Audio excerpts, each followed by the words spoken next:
Hello po sa inyong lahat mga ka-crypto. Ako po si Pinoy Crypto Trader at sa video na ito ay atin pong pag-uusapan ang tungkol dito kay XRP. Kung saan ay meron pong lumabas na isang suporta mula sa isang sikat na modelo na si Madam Bri Teresi. At yung kanyang suporta na ito ay para kay XRP.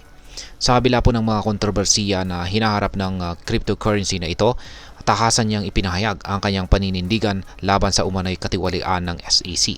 Bukod dito ay pinalalabas na rin ang XRP Unleashed, isang pelikulang naglalayong ilantad ang sinasabing maling hakbang ng SEC laban kay XRP at Ripple. Kaya ano ang kahalaga nito para sa atin bilang mga investors? Kaya yan po ang siyang ating pag-uusapan sa video na ito. Pero bago po tayo magpatuloy, ay nais ko lamang po munang bigyang linaw ang aking disclaimer kung saan ang nilalaman po ng video na ito ay hindi po ito isang financial advice. For education and information purposes lamang po ang layunin nito. Yan, umpisan po nating pag-usapan ang tungkol dito kay Madam Bri Teresi at kung bakit po niya pinopromote itong si XRP. Yan, si Madam Bri Teresi ay isa po siyang kilalang modelo na may higit 1 million na tagasunod or followers sa social media platform na X.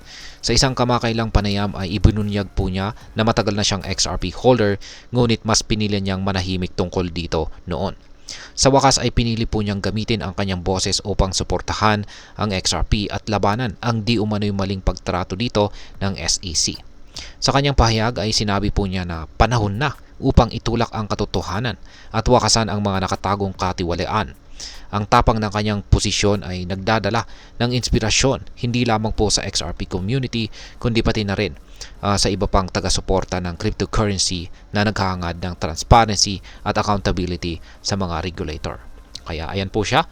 Yan po yung kanyang aktual na account dito sa X platform na ito. Ngayon ay ano naman ang papel ng pelikulang XRP Unleashed. Ayan, ang XRP Unleashed na pelikula ay ito po ay ang laman ng pelikulang ito ay layunin po nitong ibunyag ang mga umano'y mali at bias na desisyon ng SEC laban kay XRP. Sa nakaraang ilang taon ay ang SEC ay nag-file po ng kaso laban kay Ripple, ang kumpanyang nasa likod ng XRP, kung saan ay nagsasabing ito ay nagbebenta ng unregistered securities. Ang pelikula ay self-funded at hindi umano ginamitan ng anumang paid promotions. Layunin nito na bigyang liwanag ang naging epekto ng kasong ito hindi lamang kay XRP kundi pati na rin sa kabuuan ng crypto industry. Ayon sa mga tagapagtaguyod ng pelikula, ito po ay isang mahalagang hakbang upang maipakita ang tinatawag nilang hidden corruption sa regulasyon ng crypto. Ngayon ay totoo bang bayad itong si Madam Bri para i-promote itong si XRP? Ayan. Isa pong kontrobersyal na komento mula sa X-user ang nagsabing bayad umano itong si Madam Teresi para sa pagpo-promote dito kay XRP. Agad naman po siyang pinabulaanan at sinasabing si XRP ay hindi po ito isang scam na coin. Kaya yan, sabi niya, XRP is not a scam coin.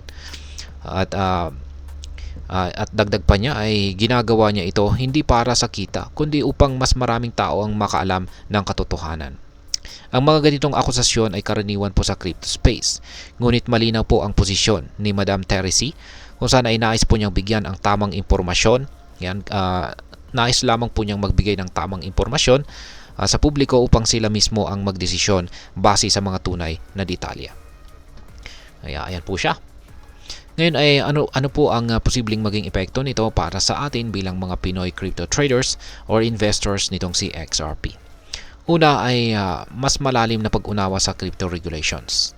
Ang isyong ito ay nagpapakita ng kahalagahan ng regulasyon at kung paano po nito naapektuhan ang mga cryptocurrencies tulad ni XRP. Bilang isang Pinoy investor, mahalagang intindihin ang ganitong mga usapin dahil may implikasyon ito sa ating local crypto landscape. Yan, ang isa pang maaring epekto nito para sa atin ay ang pagkakataon para sa masusing diskarte. Habang ang hype kay XRP ay lumalakas, magandang pagkakataon po ito para sa mga traders na suriin ang market trends. Gayunpaman, mahalaga ring maging maingat dahil ang ganitong hype ay maaari pong magdulot ng mabilisang pagbabago sa presyo. At ang panghuli ay ang inspirasyon sa mas malawak na crypto adoption. ang pelikula at ang suporta mula sa kilalang tao tulad po ni Madam Teresi ay maaring magdala ng bagong sigla para sa crypto adoption. Para po sa mga Pinoy na nag-iisip mag-invest sa crypto, ang ganitong mga balita ay nagbibigay ng lakas ng loob para sumubok sa ganitong klase ng investment. Ngayon ay ano naman po ang aking masasabi tungkol dito? Para sa akin, ang pagiging bukas ni Madam Bri Teresi tungkol sa kanyang suporta kay XRP ay isa po itong positibong hakbang. Bagamat may mga skeptics, ang ganitong hakbang ay nagpapalakas po ng loob ng community ng crypto na manindigan para sa transparency at saka fairness.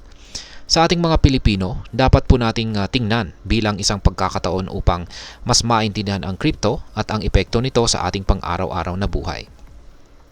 Tandaan, mahalaga po ang tamang kaalaman at analysis bago po sumabak sa kahit anumang investment dyan. Ngayon ay handa ka na bang sumali dito sa XRP movement? Yan, ano po ang masasabi mo? Sa palagay mo ba ay panahon na upang bigyang pansin itong sa XRP at ang mga usaping may kinalaman dito? I-comment po ang inyong opinion sa ibaba. Huwag kalimutan ding mag-subscribe para sa iba pang crypto updates na makakatulong sa iyong investment journey.